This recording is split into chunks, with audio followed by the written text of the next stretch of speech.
So the word that's coming up for me today, and I posted, was agendaless.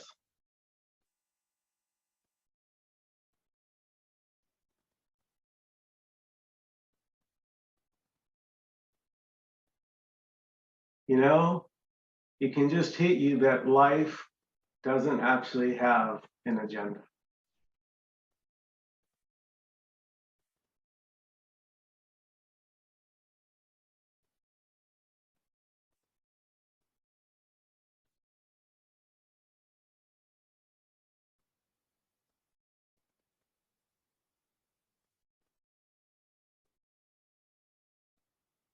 And that is the freedom, that agendalessness.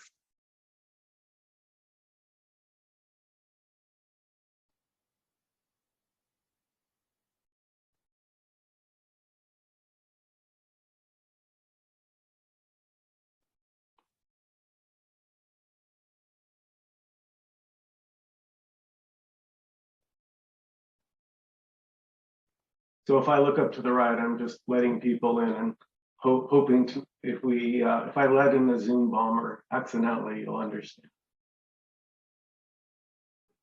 So life doesn't have an agenda.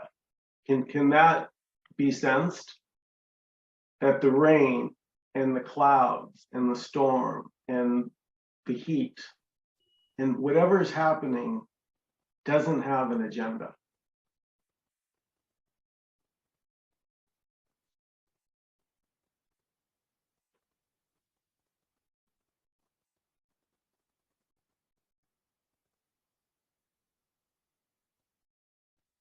Lightning could hit a tree, it could hit a pole, it could hit a person, it could hit a house. It's just nothing is predetermined.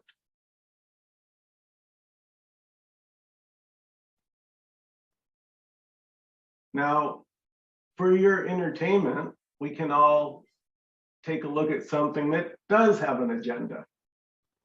Constantly, ever presently, non-stoppingly.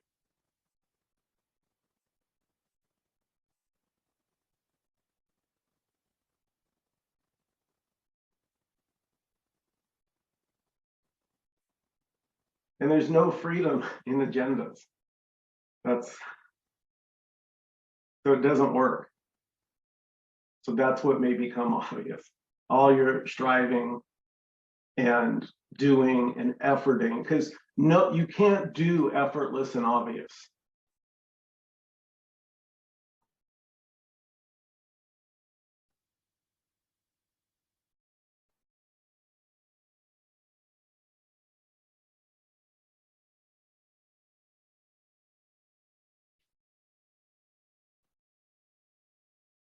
Right? A person couldn't do effortless and obvious. How would you do that?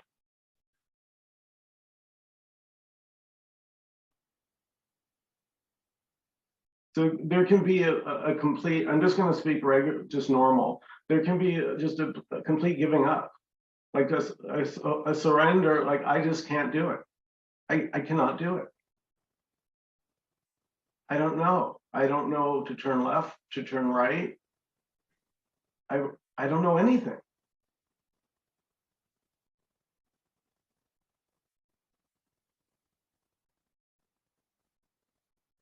So paradoxically, that's the freedom. Because then you're left with just what's happening.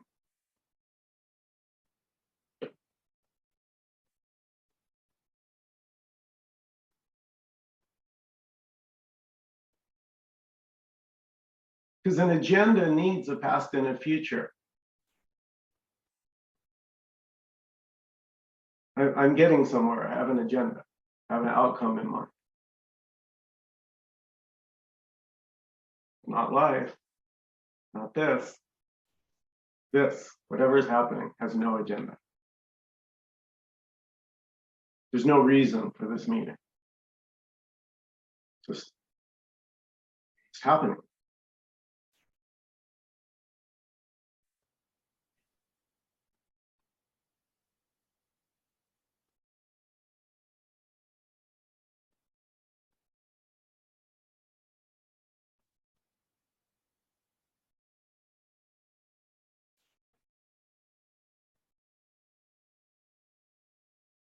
This is an open meeting, meaning everybody's invited to participate. And if you have a comment or a question or really anything, feel free to unmute and jump in.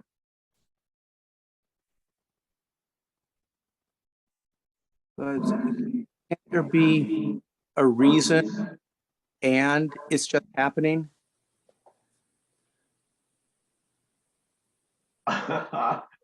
Well, I have to tell you, my brain just froze because I can't hold those two. There can't just what's happening and then a reason. They don't, at least in my brain. What happening is just what's happening spontaneously. So to say there's you could say that. I'm not saying you couldn't, but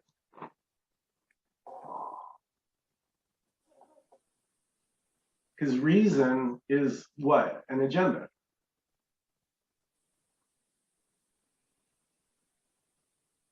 And freedom, even you feel into this, wouldn't just even logically, wouldn't it make sense that freedom would be agendaless?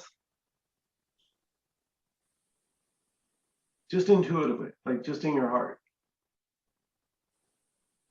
Is there a difference for you between intention and agenda?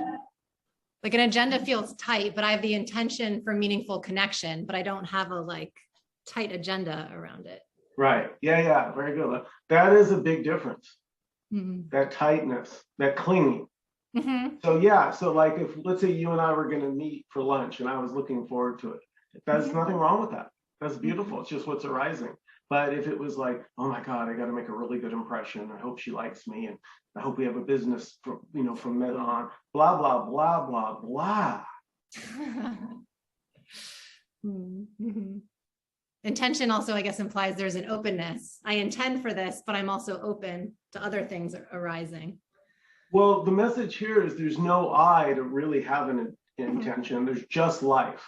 Mm-hmm. Which is inherently intentionless, but as a me, you can't believe that. You're like, no. It's very important to have goals and intentions in this world. So mm-hmm. within the dream, it makes sense. Mm-hmm.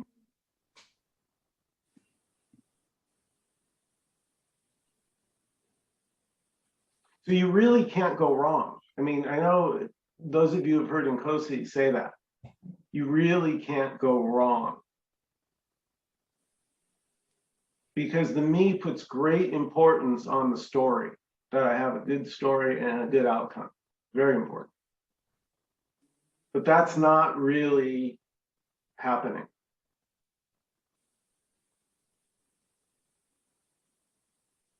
It's a story. Mike, I have a question. Yeah.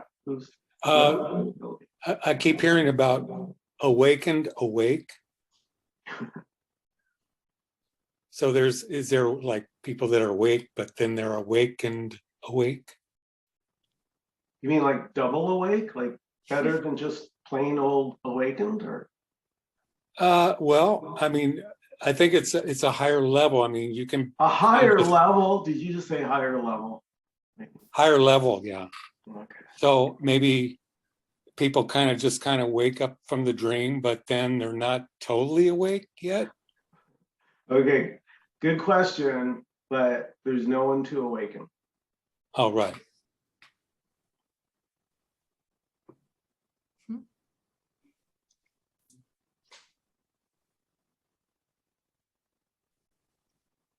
Now that's resonance, right? That either hits you as freedom. Thank God, because you realize you could never do it yourself. Like that's what I mean about throwing in the towel. You realize you've been like pushing the cart up the hill. Like your entire, and it's just, you can't do it anymore.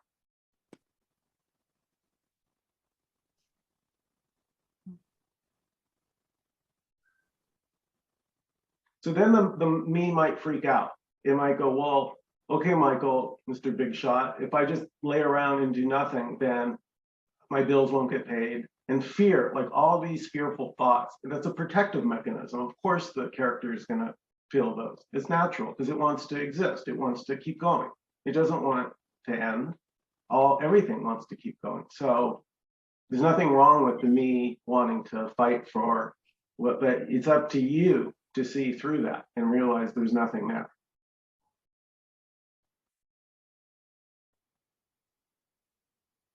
So then there's just the birds chirping, sound of this voice, the cat's tail, you know, moving in your chair, coughing, eating, scratching, just the simplicity of what's happening without baggage or story from past.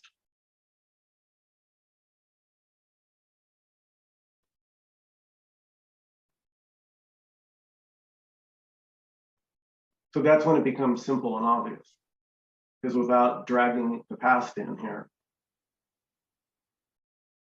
you're like somehow open or available to the simplicity of what is. And now the me will say that's not enough. There could be a feeling that this isn't enough. Honestly, my take on it was the way here was, so what?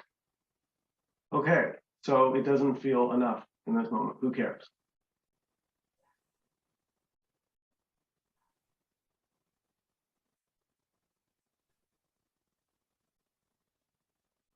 And it goes away. That if you notice all those feelings that the me kind of holds on to, if you notice and you don't do anything, they move on by themselves. Everything's moving. So nothing is static.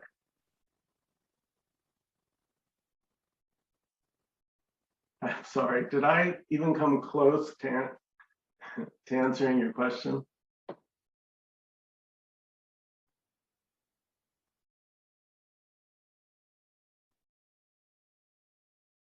For sure. Well, it made me think. What did it make you think? It made me think about levels and how one of the favorite sort of marketing plans for a lot of spiritual programs is to tell people that there are lots of levels and that you can start at this level and then you get to this level and then that level and the next level. And so if they can sell you that there are higher and higher levels, then you're on the hook at that point, and everybody's sort of comparing what level they're on and who's on which level. So that's kind of an old game. I know I started out in the Transcendental Meditation program, and oh gosh, there were lots of levels. There were beginning levels and advanced levels, and you could be a levitating level, and then maybe a cosmic consciousness level, and then God consciousness and Brahman consciousness. But the levels are kind of a tip-off that there's a program being sold, and there's a teacher-student relationship, and they've got something higher than you, and you can get to them, and that's all kind of a loop that doesn't ever really go anywhere. Yeah. And that has to be felt. You know, you have to feel that doesn't go anywhere, that's exhausting. You know, you've tried all your agendas, right, and none of them have worked. Yeah. And suddenly you realize, oh, life is inherently agendaless. There's no agenda in life at all.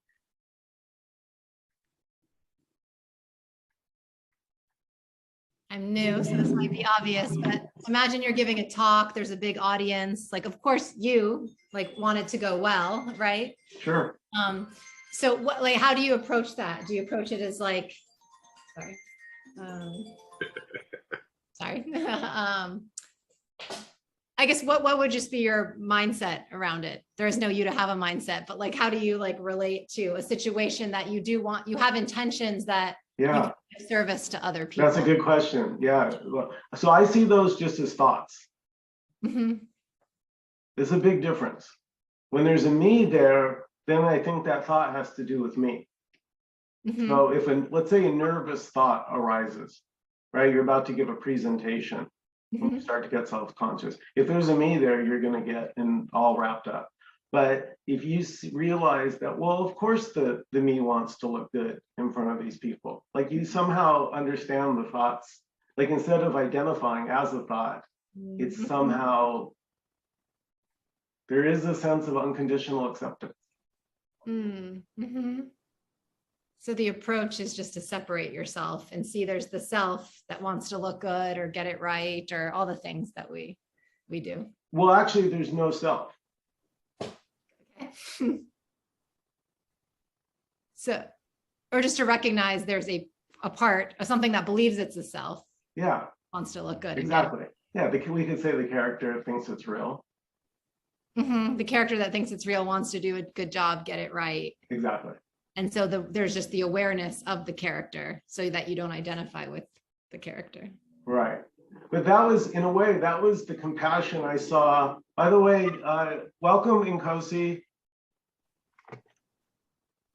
Hi, Micah. Hi, everyone. Great. Yeah, I was just going to say, was watching the videos of Alice and Nkosi working so intimately together and seeing week after week the unconditional love that I knew a person couldn't do. He didn't care whatever she wanted to talk about. It really didn't matter. He just never changed. It was just always met with love. And a person could not do that. A separate entity, because judging is, part of the me's character is judge. I mean, you can't separate that. A me is going to judge. So the only way there could be unconditional love and freedom, it would have to be, there would be nothing there to do anything.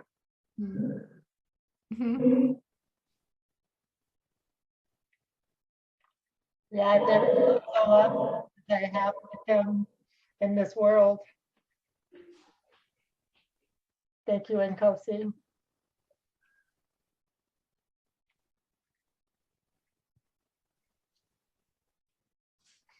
Hey, Michael, it's funny, I was talking to Lauren ironically about this yesterday, but I've been speaking to baseball programs for 30 years. And, I feel like for the most part doing it for a long time, it's pretty routine and, but we still maybe get thoughts, like Lauren said, about performance. And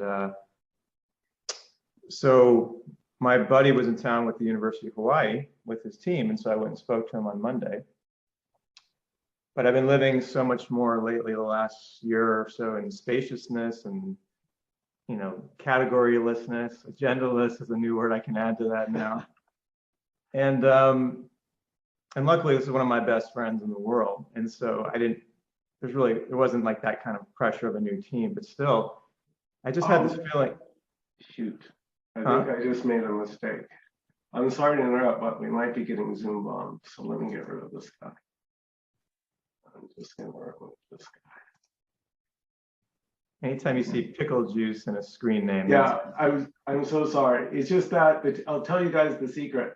So somebody appeared, one person, I let him in, and then suddenly a bunch of other names, like 4 or 5, just randomly show up. That's a clue. It's a gang of Zoom, and they have these crazy, funny names. So I just got rid of that one guy. I'm sorry. Go ahead. I apologize. Yeah, no worries.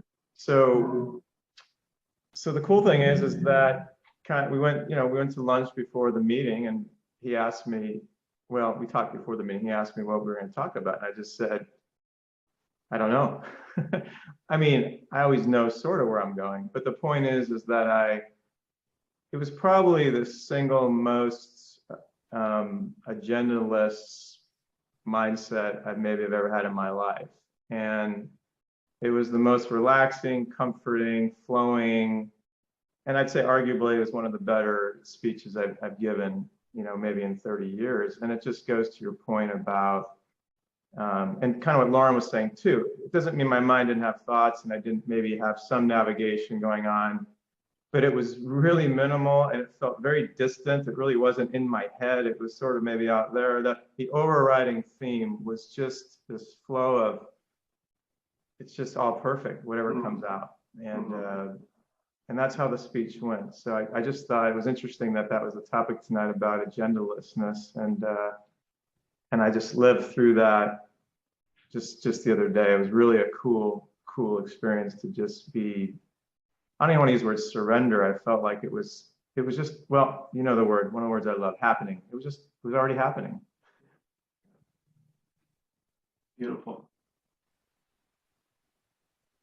So you still function as a human being and you still do what comes up in your life, but you actually do it better, do your talks better because you don't have quite as much anxiety and you're just kind of more in touch with all the other factors that are going on around that particular activity. I've noticed that a lot. Everything just gets easier. Yeah. It's like you create limitations, right, in your mind. It's like everything's perfect already. So the perfection is just happening. And then it's a question of what is your mind going to bring in that's going to maybe start to taint or cloud what's already perfect. And so I kind of look at it more like you just got out of your own way in a way, right? So let's say it's a meeting, like you prepare for meetings and that there's a meeting has an agenda. There's like maybe parts you go through, most meetings in life, not this meeting necessarily, but it's as you're preparing, you're still in that state of like just letting things arise. And then when you're there, you're letting things arise, right? So each moment has its own happening.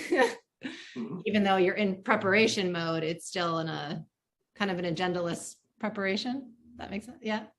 Well, everything is already agendaless. It's that as of me, it seems you can imagine that there's this important, oh, I got to get this errand run. It's really important. And so that's all just what's happening in the moment.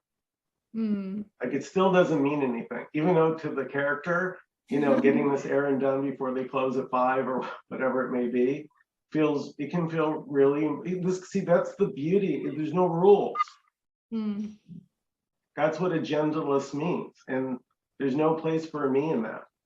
You're just flowing from one to the next. Well, you're not. So there's just this, there's just the beauty of this moment, just the unfolding is, so that's when like Nkosi is sitting with Alice, he is agendaless. He doesn't have an agenda. So she's feels so loved because it's like a space for her to say literally anything and have it accepted unconditionally. It's beautiful.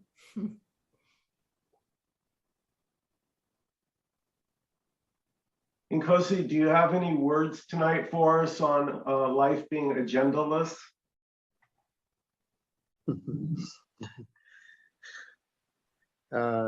Yeah.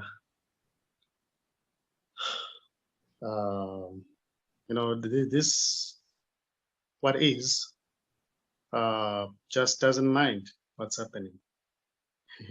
It doesn't mind. It doesn't have any intention to do anything.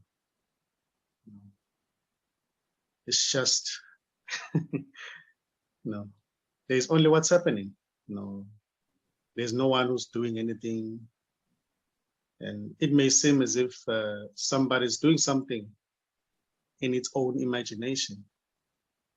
But in actual fact, no one is doing anything here. No one is talking. No one is listening. There's just listening happening, talking happening, smiling happening, searching happening. There's actually no one who's looking for this. There's no one who's trying to do anything here. But when it seems as if there's somebody who's trying to do anything, that's just a thought. That's just an imagination. This is me as a body. I'm doing something. That's a thought. So it's just an appearance. Doesn't mean anything. And this doesn't say that shouldn't happen. This just doesn't mind. Because all there is this. Yeah. So there's no agenda. Yeah. There's no agenda. There are no intentions. There are no expectations.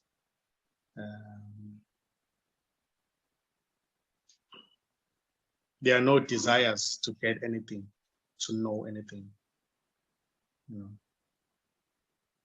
But in me, if I can talk about the me is already not there. It's just wholeness appearing as a me. So there is already no me who's doing anything. There is already no me who's holding a meeting. There is already no me who's talking. You know, when it seems as if you are the one who's talking, that's just a thought. It's a thought that says, "Oh, I'm talking. I'm holding this meeting. I don't know what am I gonna say. I've lost words." That's a thought. There's nobody there. There's nobody there. So it doesn't matter what's happening. You know? There's already no one who can become one with this. There's already no one who can know this and understand this, because all there is this. So it doesn't really matter what's happening. It doesn't matter. This may go to any direction. What seems to be the me may take any direction. It doesn't really matter because there's no me. That's just an imagination. It's just this already. So as I always say,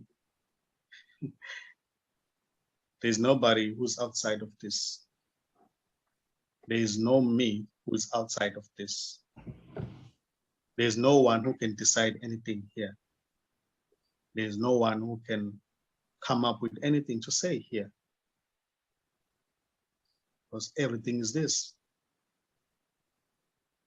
Yet everything is nothing. So there's nothing to find here.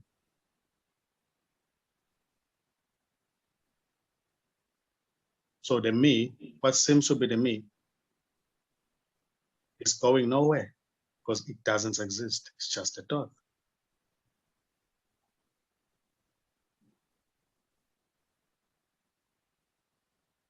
Yet the thought is also this. So yeah, everything is this. And there's nothing happening here. Just this happening. So there's no agenda here. There are no intentions. There are no expectations. Because this is going nowhere. It's just here. It's not here in a geographical way. No, it's just here.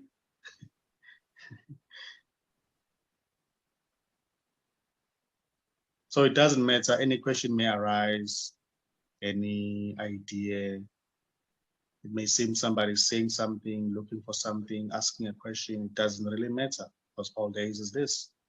There's only what's happening. So everything is okay.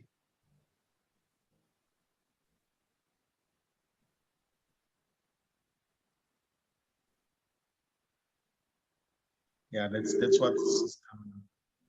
Yeah. Great, thank you so much. Yeah. So that will either resonate or, it can't be figured out what Nkosi's pointing at. There's just a resonance, something in your heart says, yes, it's all one. There is no real separation. It's imagined. And there's nothing wrong with that. I don't want my spaghetti to be the same, as my tuxedo. They should be separate in the story.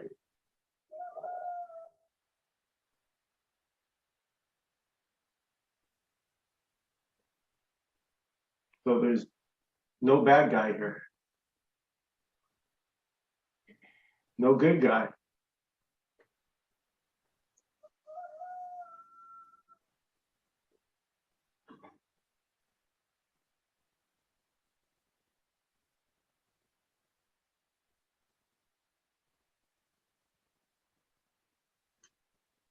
So again, if anyone has a question, oh, I'm sorry, Alice, I was just going to ask that. Go right ahead. I still get caught in, okay, we talked about agendaless. And where I get caught in this thing is when I'm having, I listen to a lot of tapes and this kind of thing, of course, with Nkosi. And but I get caught like when I see myself, oops, I shouldn't have an agenda. Oh, I notice I'm having effort. Maybe I should be effortless. I mean, I'm kind of exaggerating a little bit, but that's where I go with some of these terms that I've heard. And I criticize myself for them, or I try to be those things. And of course I can't because I'm not even here. But then I suppose what is this is appearing as an appearance in this. This thought is appearing as an appearance in this would probably be the way I might handle that and loosen that grip on myself. Does that make sense what I said? Are you asking me or Nkosi? Anybody? You and Nkosi? But at least somebody respond. I hate it when it's all quiet. Right, Michael? Okay. Then I won't talk It anymore. makes sense to no one, Alice. It makes sense to no one. All right. Thank you, Peter.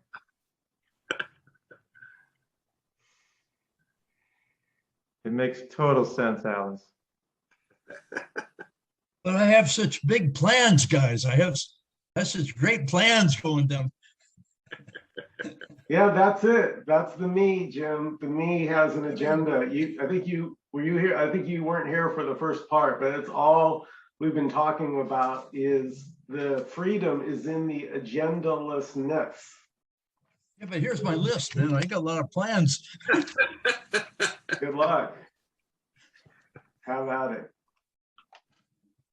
You could say that the me has plans and the me has an agenda, but really the me is plans and agenda. That's what the me is. So You mean you can't have them both? that's a good question. Dang. Well, actually you do. I mean, I would say you do have them both. It goes back to, was it Roy or Don's question? At the beginning, can't there be both? Can't there be the freedom, but also, an intention? And that is kind of what there is, the intention, the me, all of the activity, all the plans, you get up in the morning and you're doing something. Some things are good, some things aren't. You don't, there's a direction to the activity, but it's also all not, just this. So in a way it is both. I mean, that's the way I would say it. But the thing about the me experience is that it does not recognize that other part, just this, that there isn't actually anything happening and there isn't actually anything going on or anything to do or anyone to do it. So that's kind of what we bring out here is that's the unrecognized and that's the freedom. So the me does not feel free at all, has no, and it hears the words like freedom and it just sounds like, oh God, something that I could get, maybe, but there's no freedom in the me, except that it's all freedom. There only is freedom. So, yeah. This is destroying this is bursting all my bubbles here. Yeah, it well. bursts all the bubbles of the me. It really does. Well, yeah. And again, I want to say that there's no rules. This can look any way. I don't want to paint a picture of love, light, and bliss. This can be very intense. It is the loss of everything you ever thought you knew. Well, agenda, what is agenda? Agenda just means there's something to do. And I know, what it is. And I'm here in a story of something to do where, there's a purpose to it, there's a meaning, and there's an activity going forward, and I'm going forward in that activity as a separate me with something to do. And that is the me experience. So when we say no agendaless, That's just pointing out, recognizing that yes, that story may be there and is there as the appearance, but what it really is nothing to do and nothing going on, nothing moving from one place to another with some kind of purpose or meaning, because it's just this. The purpose and the meaning is always just this, and there's nothing else. Not moving to something else, and not a person moving inside of everything, going from one place to another. That's all this, what we call it, the story. That's why we call it the story. It's a story of all this movement and purpose and separate things and things I can do, all that. So, but okay, agenda, if there's an agenda, thing about the me and everything I just said about having something to do, that is not free, because that agenda is ruling, as Michael said, that's rules. Because if I've got an agenda, which a me does, the me is tied to the agenda, the me is tied to that rule. Whatever the agenda is, it's following around the agenda. In other words, the agenda is determining everything in the story. But that's why there is freedom, because there is no agenda to anything.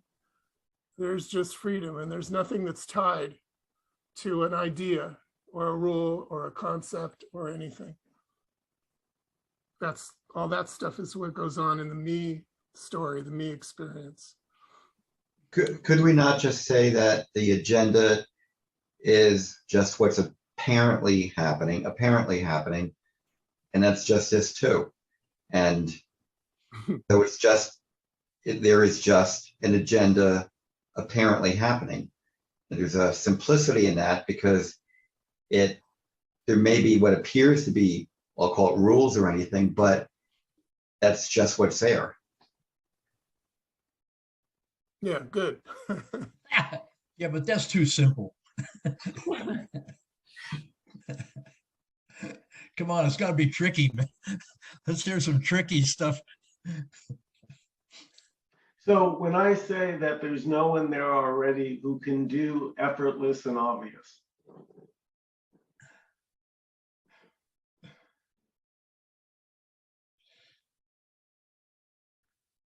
well, doing effortless and obvious, then that brings in the agenda, right?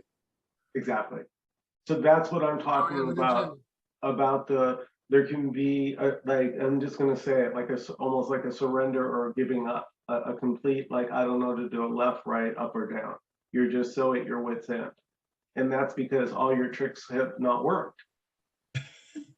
Wait a minute, I still got one or two tricks. Nothing wrong with that. Beautiful. I'm just talking from over this experience here. I couldn't. It literally was, the thoughts became like white fire.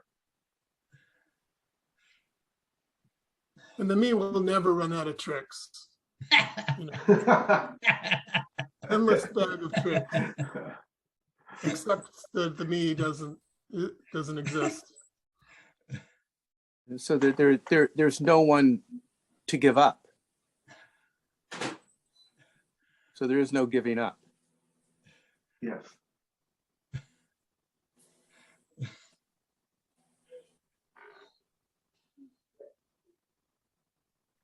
But there is an apparent effortless arising. Apparent. This effortlessness you speak of. It's when the sense of location, yeah, the me that has an agenda, when that's not there, what's left?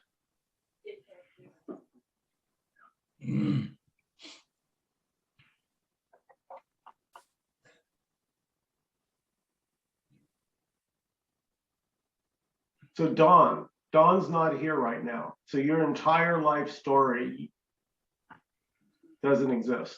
What's happening right now without a life? No past, no future. So the future would be agenda. And the past is where it would think it is and it's gonna go. But right now, without any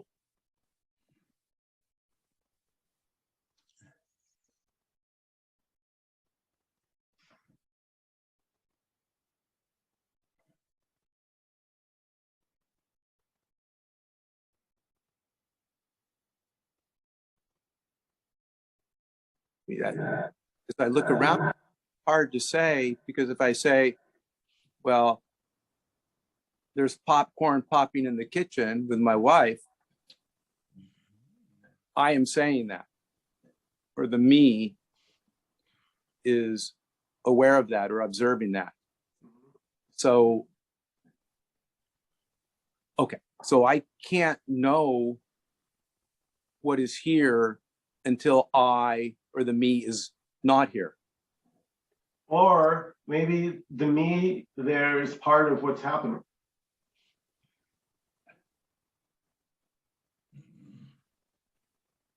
But there's no. Yeah, so one's not better than the other. That's another one of the tricks. The idea that having a me and not having a me, those, as Nkosi has said, those are both thoughts. Oh, look, I don't have a me. Oh, shoot, I have a me.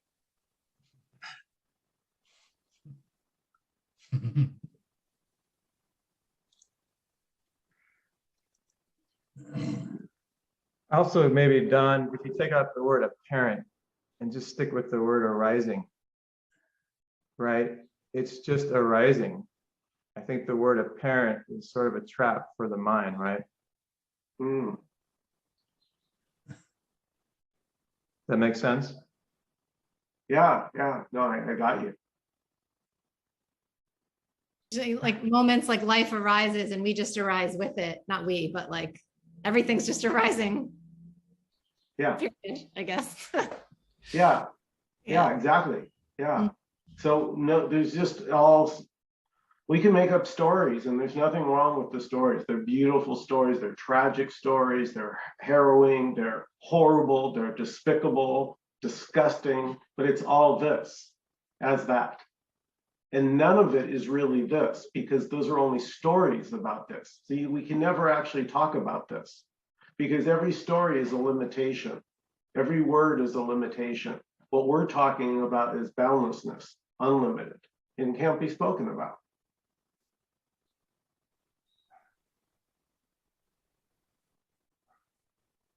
So it's not even really a mental concept. It's a state of being. It's beyond it. You can't even, I mean, that's another label, right? That's what's so tricky. It's like, imagine something so slippery, you can never pick it up. Because we keep trying to like wrap our mind around it, but that's not where you find it. So that can get old. I call it the hamster wheel. You know, the seeking, that spinning, thinking it's not here. There's no one seeking, and there's no one trying to wrap my mind around anything. That's all part of the story that's arising and showing up. And it's not to anyone. There's no one who knows it, no one who's seeing it.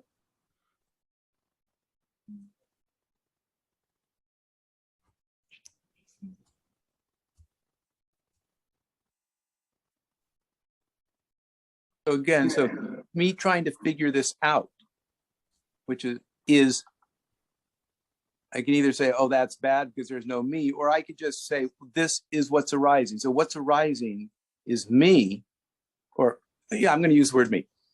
What's arising is me and this body and this personality trying to figure out and become free. So that is what is arising. And so, good. Okay, right? Just keep going. Just keep going. It's like the spontaneity. There's a great Sanskrit word I bring up here a lot, chujan, which loosely means spontaneity. It just keeps going. There's no room for duality. There's no room for the story. It just keeps going. It keeps arising. So if you say that's the me's having the story and whatever you want to say, it's perfect. But then just keep going. There's no right or wrong, in other words, with what you just said. Just keep going. So I am here. So I am here. I am me. I am separate. I'm just getting this so I don't get rigid. I am here. I am me. I am having this experience. I am separate. and I'm with a bunch of you guys here, and it's good. And all of this is arising in my mind, in your mind, in this mind. It's all just arising, and I get to play. After listening to this so much, I'm really getting into I get to play in this arising, and I can do whatever I want here. And you are my creations because you're not there. So I made you up as an arising, and it's fun to be with you guys right now. I'm glad I created you. And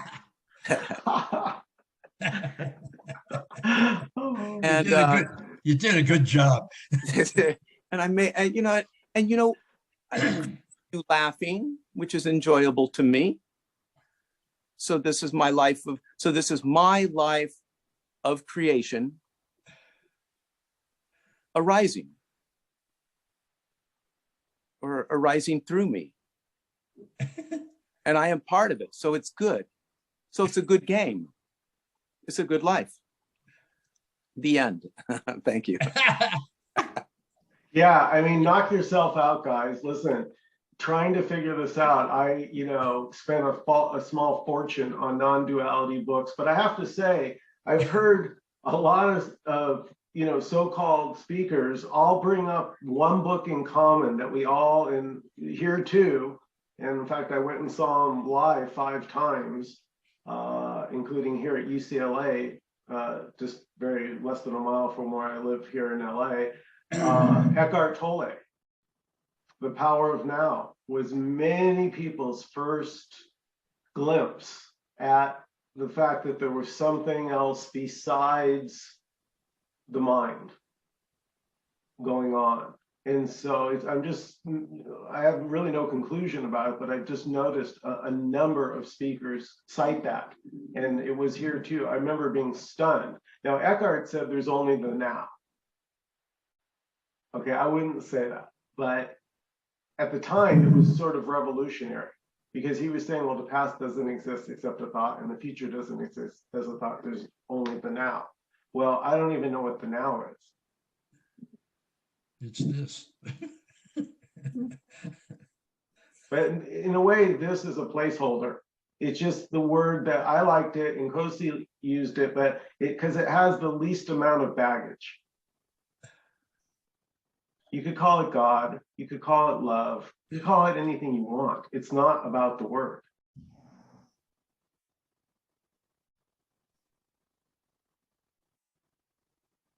Would you say Ram Dass's teachings are aligned with this, if you're familiar with those? I don't know it that well. Dan or Alan, maybe you guys know it. He has a movie, Becoming Nobody. So from that, I'm thinking that it might be aligned. It's like letting go of ego consciousness. Well, it's a little We bit. have our professor here, Harvey. Yeah, Harvey. Well, in some ways, I would say that, and this is just an opinion, that becoming nobody, which I understand where he's going with it, and it's sort of well-intentioned, but if it's taken as a thing to do, then, but there's nobody to do it. And so what happens, it may imply that one has to do something to become the nobody. It's kind of a contradiction. I'm not saying he meant it like that. I can't really say for sure, although I've seen him many times. But I think there's a trap if we start to think that we need to become something, because then there's nobody to become that. Got it. It's like a great bridge though, right?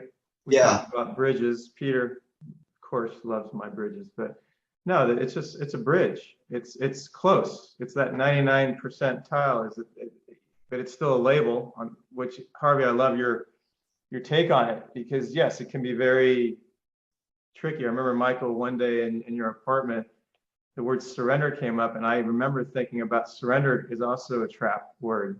because it seems perfect. Like I'm surrendering the me. Right. So it's like, it's close, but at some point it's still pulling you into, there's a surrenderer. Yeah. You know, Alan, it's a great, I just don't know, as you were talking, I kind of was feeling what you were saying, and I'm like, here's another way. Let me just take another shot at it, if I may. It's like there can be a loss of, like the me seems so important, right, to itself. It's the most important thing that exists. And there can be, believe it or not, instead of all your interest being on that one thing that claims it's a me, that's the most important thing, it sort of pans out to the vista, to the entire view. And it doesn't hold anything particularly more valuable than anything else. Mhm. Which is the opposite of the me.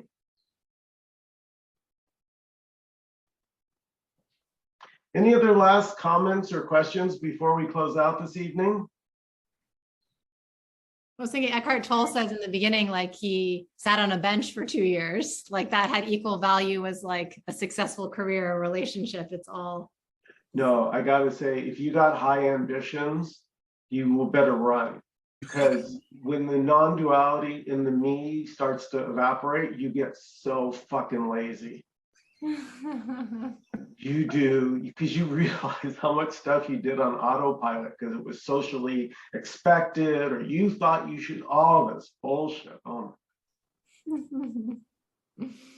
Well, the highest value is this, what's already here, already this.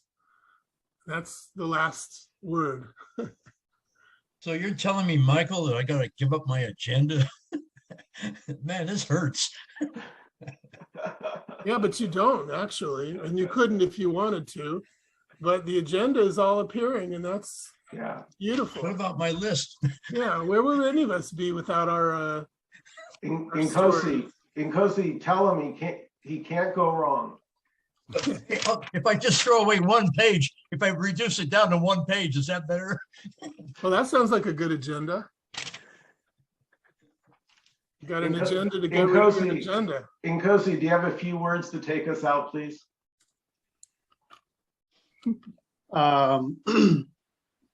There's already no right or wrong with anything. So there's only what's happening. And what's happening right now has got nothing to do with anyone because there's no one here. It's just only what's happening. And right now, it may seem as if this meeting is maybe going somewhere, but as a matter of fact, it's going nowhere because it's just this appearing as a meeting. So everything is this. Everything is this, and everything is beautiful just the way it is. It doesn't need to be changed. And what seems to be the me will never collapse or will never disappear because there is no me already, because it never appeared. So we may talk about the me, but it doesn't matter. There's nothing wrong or right with that. But it doesn't mean that the me exists. There's no me here. There's just wholeness appearing as everything. So everything is okay. You know? So I was listening right now, everybody talking, and there's that sense of okayness with everyone and everything. So there's nothing wrong or right with anything. So everything is beautiful just the way it is. So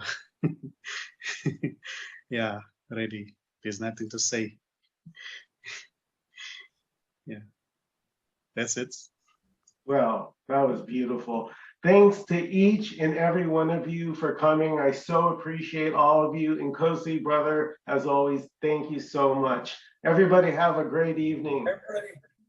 You guys. Thank you. Thanks, guys. Thank you. Thank you.